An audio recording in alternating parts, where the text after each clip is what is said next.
नमस्कार, मैं वरुण कुमार। आज है कारोबारी हफ्ते का आखिरी दिन, शुक्रवार, रात के 10 बज चुके हैं और मैं हाजिर हूं आपके सामने लेकर आपका पसंदीदा कार्यक्रम मनी टाइम, जहां हम बताएंगे आपको वो सभी खबरें जो डालती हैं आपकी जेब पर, आपकी ज़िंदगी पर सीधा असर। अगर आप रीट्स और इनविट्स में निवेश करते हैं तो अब आपके लिए एक अच्छी खबर है। पूंजी बाजार नियामक सेबी ने रीट्स और इनविट्स में पब्लिक इशू में निवेश करने वाले रिटेल निवेशकों को भुगतान का एक नया विकल्प उपलब्ध कराया है। सेबी ने रिटेल निवेशकों को रीट्स और इनविट्स में 5 लाख रुपए तक के आवेदन के लिए यूपीआई से भुगतान करने की सुविधा दी है।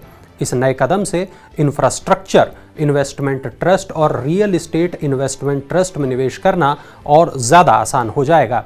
सेबी ने प्राइवेट इनविट की यूनिट के अलॉटमेंट और लिस्टिंग में लगने वाले समय को भी 30 दिन से घटाकर 6 दिन करने का निर्णय लिया है। भारत में रीट्स और इनविट्स एक नए इन्वेस्टमेंट इंस्ट्रूमेंट हैं, जबकि ग्लोबल मार्केट में ये बहुत ज़्यादा लोकप्रिय हैं।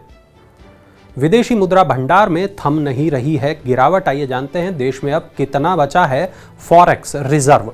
देश का विदेशी मुद्रा भंडार 17 जून को समाप्त सप्ताह में 5.87 अरब डॉलर घटकर 590.588 अरब डॉलर बचा है। इससे पहले हफ्ते में भी विदेशी मुद्रा भंडार 4.599 अरब डॉलर घट गया था।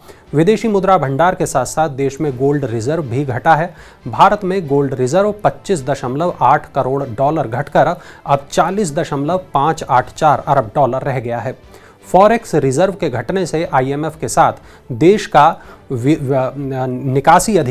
विशेष निकासी अधिकार भी 23.3 करोड़ डॉलर घटकर 18.155 अरब डॉलर रह गया।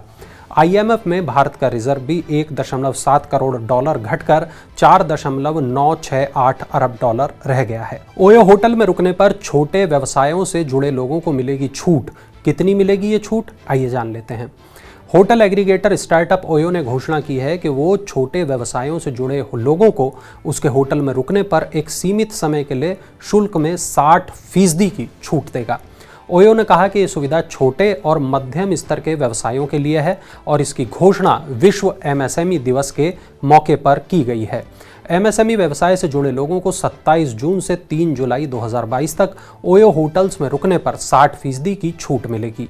ये छूट देश में ओयो की करीब 2000 संपत्तियों में 10,000 से ज़्यादा कमरों पर दी जाएगी। 2025 तक पैदा होंगी 1.5 करोड़ नौकरियां। आइए जानते हैं किस सेक्टर में ये बूम आने वाला है। जीवाश्म ईंधन से स्वच्छ ऊर्जा के उपयोग की ओर तेजी से बढ़ने से साल 2025 तक भारत में 1.5 करोड़ नौकरियों के अवसर पैदा हो सकते हैं। साथ ही बिजली बिल पर होने वाले खर्च में भी कमी आ सकती है।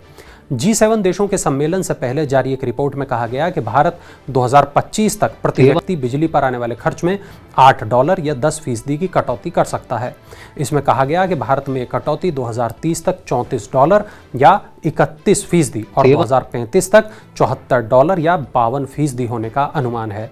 वहीं नौकरियों के मामले में रिपोर्ट में कहा गया कि स्वच्छ ऊर्जा की ओर तेजी से बढ़ने से साल 2025 तक भारत में 1.5 करोड़ नौकरियों के अवसर पैदा हो सकते हैं। रिपोर्ट में कहा गया कि सरकारों ने साल 2025 तक सभी जीवाश्म ईंधन सब्सिडी को खत्म करने के लिए राष्ट्रीय कार्य योजना बनाई है। बिजली उपकरणों की तरह अब वाहनों को भी मिलेगी स्टार रेटिंग। किस आधार पर होगा इसका निर्धारण, चलिए जान लेते हैं।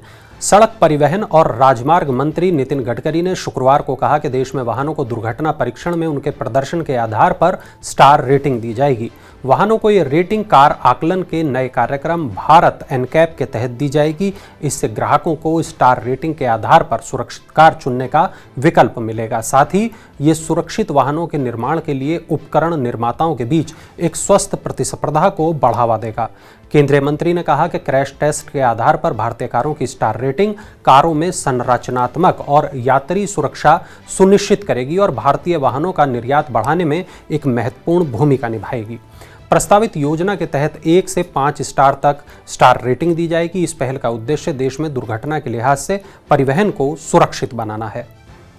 प्याज की कीमतों में नहीं आएगी इस साल तेजी। सरकार ने बनाया प्याज का मजबूत बफर स्टॉक।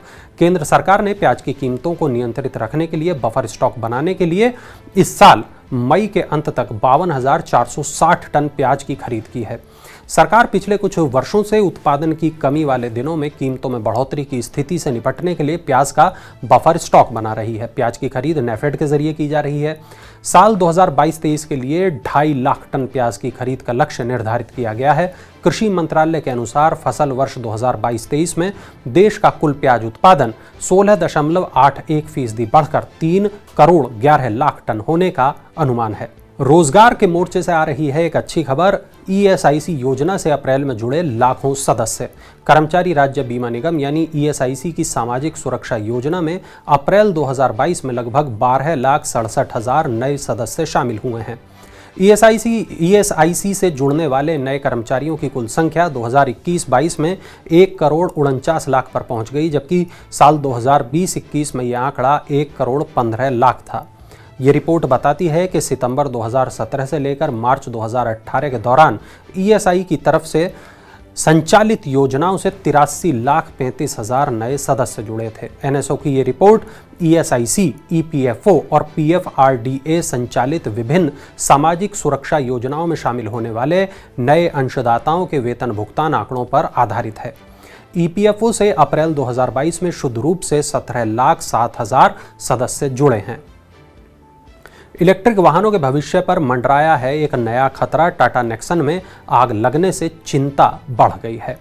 मुंबई में टाटा मोटर्स के इलेक्ट्रिक वाहन नेक्सन में आग लगने से ईवी के भविष्य पर एक नया खतरा मंडराने लगा है। टाटा मोटर्स ने ईवी में आग लगने की घटना की जांच शुरू कर दी है।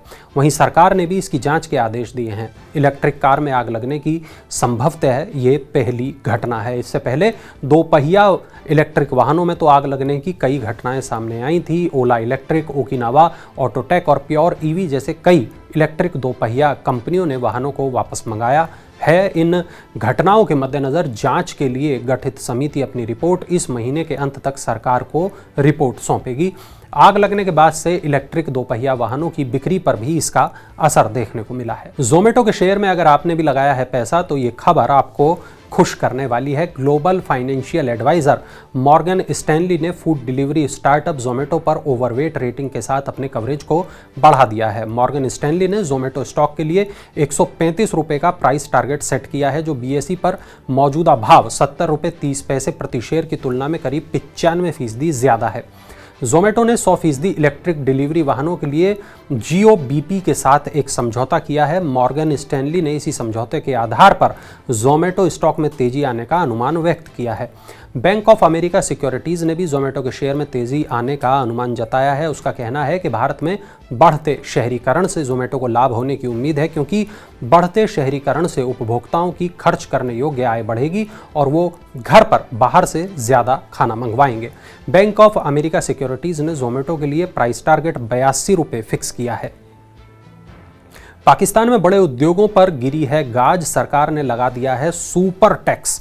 नकदी संकट और अस्थिर अर्थव्यवस्था समेत कई आर्थिक चुनौतियों का सामना कर रहे पाकिस्तान ने देश के बड़े उद्योगों पर 10% की दर से सुपर टैक्स लगाने की घोषणा की है। प्रधानमंत्री शहबाज शरीफ ने शुक्रवार को सीमेंट, स्टील और ऑटो, चीनी, तेल और गैस, उर्वरक, एलएनजी टर्मिनल, कपड़ा, बैंकिंग, सिगरेट, रसायन जैसे उद्योगों पर यह टैक्स लगा दिया है।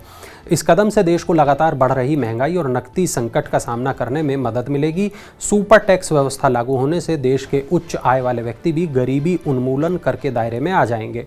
इतना ही नहीं, 15 करोड़ रुपए से अधिक की सालाना आय वाले व्यक्तियों पर 1% कर लगेगा। वहीं 20 करोड़ की आय पर 2%, 25 करोड़ रुपए की आमदनी पर 3% और 30 करोड़ की आमदनी पर 4% का कर लगाया जाएगा। तो ये थी आज की तमाम बड़ी खबरें, ज़रूरी खबरें, महत्वपूर्ण खबरें, वो खबरें जो डालती हैं हमारी और आपकी ज़िंदगी पर असर, जेब पर असर। ऐसी ही तमाम बड़ी खबरों के लिए आप देखते रहिए मनी 9, देखते रहिए मनी टाइम। और चलते चलते आप देखिए हमारा ये खास इन्फोग्राफिक।